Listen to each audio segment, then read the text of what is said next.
Hey, it's Lukey, welcome back to the Transcending Thought Channel podcast. This video I'm going to show you exactly how to be enlightened, to be awake, to be conscious.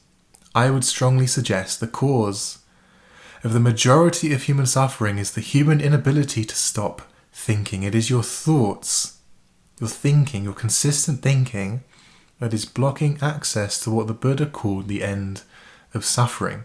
The moment you learn to quieten your thinking mind and invite in a state of stillness, that's the peace you're looking for, that's the healing you seek.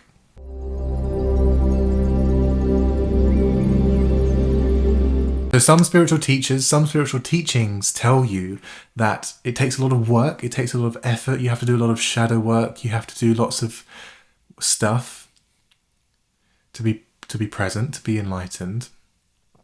In some Buddhist philosophies, they believe that enlightenment isn't for this lifetime. It takes 10 lifetimes and you may become enlightened.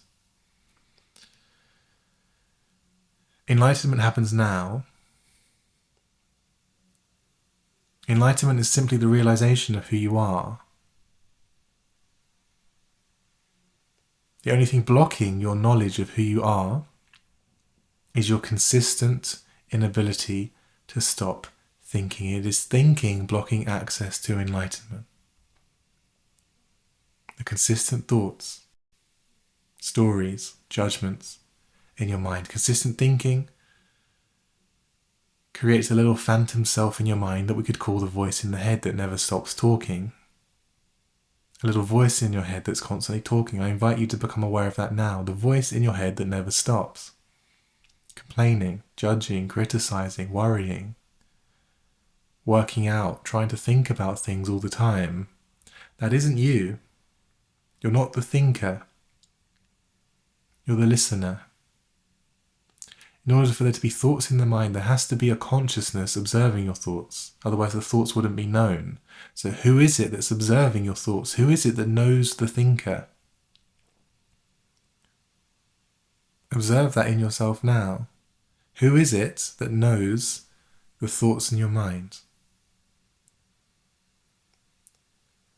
As you may know, spirituality is simply the practice of becoming conscious. To know yourself as consciousness, which is the awareness looking through your eyes right now, but is not a thought.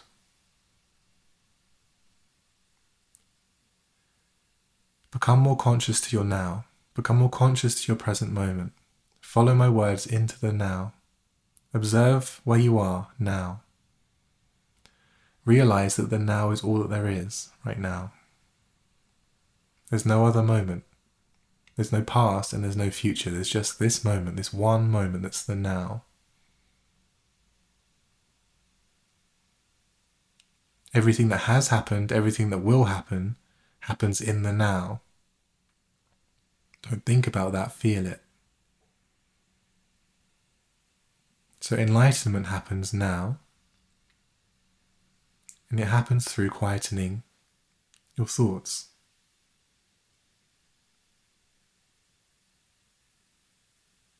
Now.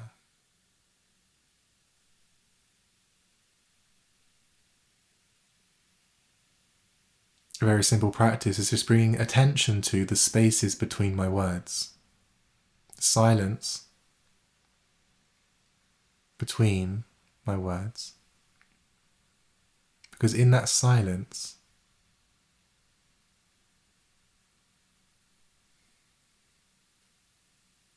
I'm not thinking.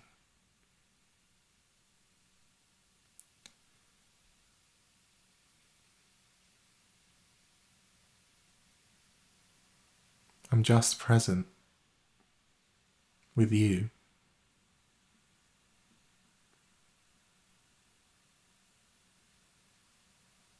And inviting you to join me in that state of just being, becoming aware of being.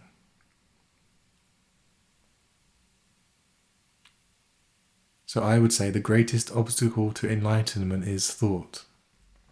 Some people say, it's often more commonly said, the greatest obstacle to enlightenment is time. I would say it's the same thing, because time is thoughts. It's memories and projections. They're thoughts in your mind. Time is just past in memories. Future is projections, thoughts, potential things that could happen, but they're not happening now. So take whichever one works best. Ending the delusion of time means to see you're never going to arrive at the future. So simple, so simple. The ego believes a future moment's better than this one, so I'm going to try and get there, which pulls you into the mind. You incarnate into form, into things, into thoughts. Because future is a thought, you're in the thought. I use Harry Potter a lot as analogies. When Harry Potter touches his memories in the films or in the books, when he touches the pensive with his memories, he touches them, they pull him in, and he loses himself in the memory, and he experiences the memory as if it's still happening.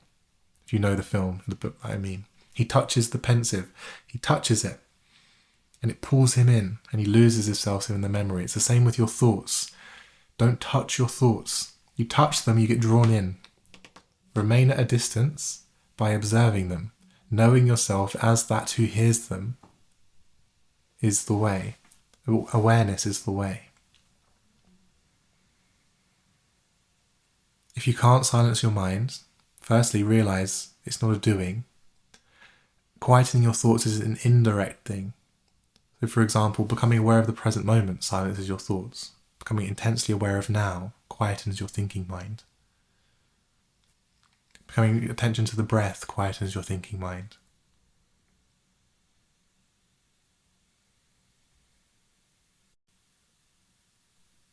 Asking yourself, I wonder what my next thought's going to be.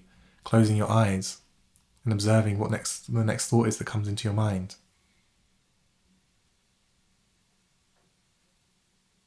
Makes you alert, makes you present.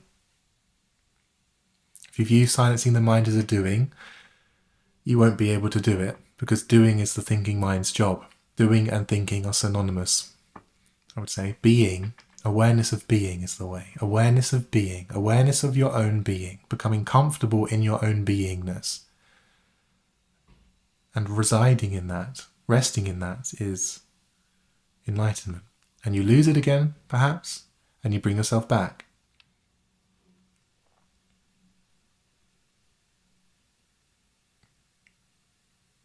It may feel difficult at times, remembering it's a practice, but ultimately this is how simple it is. It might feel difficult, but it's simple. And it's a practice. In the same way when you first walk into a gym, it's very simple. You just have to lift weights. To get big and strong, you lift weights. But you don't lift the big weights first, you lift the smaller weights, you work your way up. The same thing.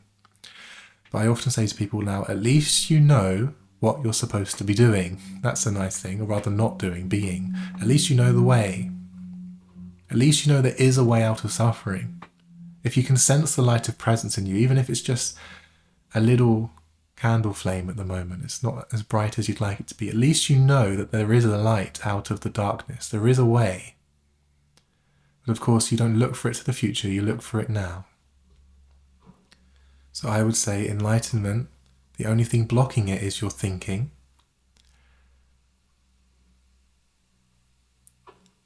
You silence your thinking mind, becoming more attentive to and surrendered into the now.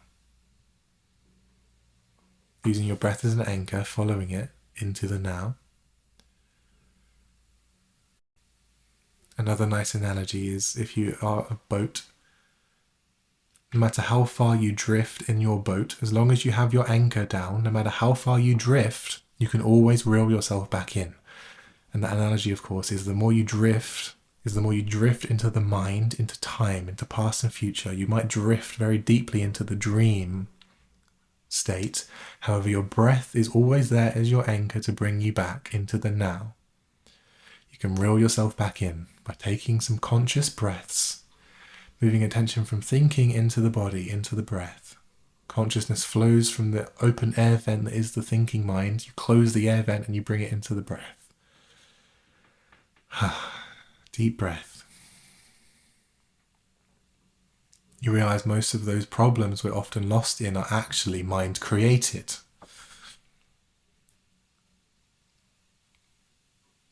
One question I very often asked people in my one-on-one sessions with people are, what problem do you have right now?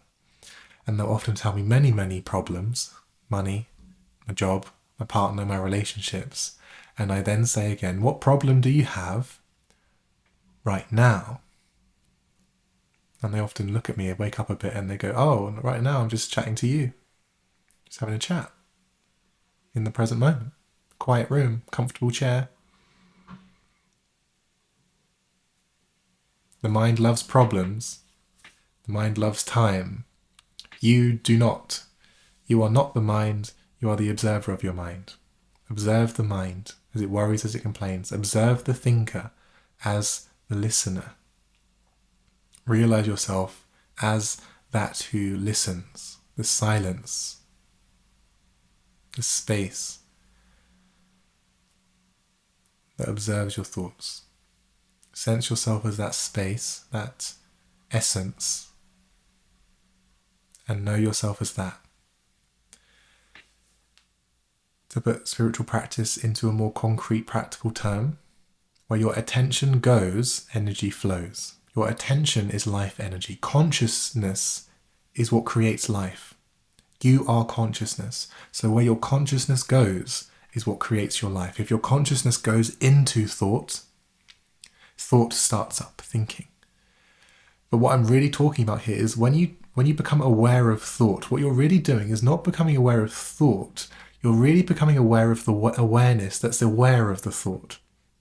You're becoming aware of the awareness that you are. Awareness, consciousness, turns itself back on itself and grows, becomes more conscious. And that's spiritual practice.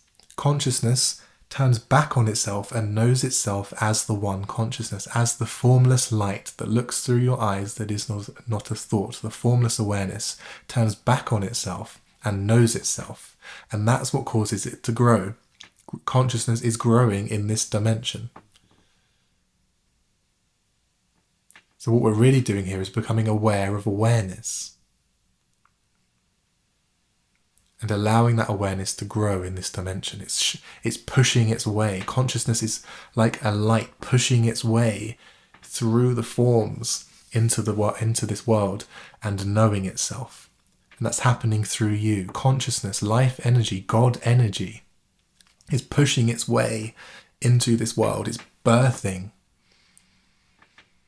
That's why sometimes people call spiritual teachers midwives for presence. Midwives. They are helping presence, consciousness to flower into this world. So the light that you are is shining through this world of form. You are the light, not the forms. A really nice analogy is a light shining through a lampshade. The lampshade might be very beautiful. Lots of colours, lots of decorations and patterns, which is the world of form. But the light is what shines through.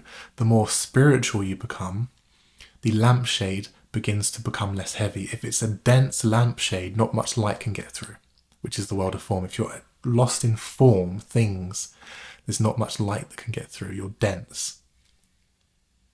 Spirituality is about lightening that lampshade, removing the layers, making it more ethereal, thinner, and that allows the light to shine through more deeply. And then you become a vessel for God, for light to enter through and into this world. You become a vessel through which the light of God, the light of consciousness, can shine through into this world.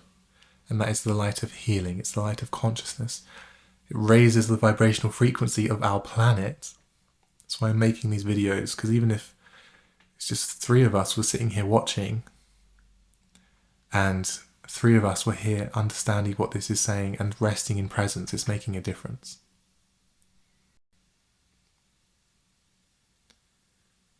So you are the light of the world. You're the light of God. Don't let the ego hear, but you are the light of God. The ego isn't, you are. There's no pride in that. It's a humbleness, realizing that who you are is ultimately one with God. The ego would see that as a prideful thing. That's not what I'm saying. It's humility, it's humbleness, it's meekness. Meekness is strength. Humbleness, humility is strength. I made a TikTok last year, I think. It was very inspired, I felt. I remember when I made it. Some of you may remember if you followed me from TikTok. And I was talking about how consciousness will save humanity. And I was trying to encourage more conscious people to post on TikTok. You can go and find it on my channel. It's I don't know how I could say it, but I'm talking about go and make content. But I remember writing something in the comments, and it felt very inspired. And what I wrote was, "The meek shall inherit the earth." It's a prophecy that was made thousands of years ago. However, I translated that slightly in the comments, and I said, "The meek shall not inherit the earth. The meek will save the earth." And the meek is you. The meek are the egoless, those without an ego. Compassion, warmth, empathy, light, love are your weapons. Do not ever underestimate their power. It is that will transform this world. This is why Jesus used to say, turn the other cheek, forgive. If someone hurts you, if someone tries to steal something, give them your coat as well. That's something in the Bible. What he's saying is, be non-resistant, be better, be the light of the world. And the more light that comes through you, the collective consciousness will grow. And from that, a new world will be formed. Because all of this world of form is a dream of consciousness. So our collective human consciousness is what creates external reality. So the more humans wake up, the more humans awaken and vibrate themselves at the state of God, at the state of love, at the state of peace, and hold that frequency, the external world will begin to match that frequency and unfold a better world for us to experience. So this is how we heal the world. It all starts here, right now, simply by doing one thing: transcending thought, waking up.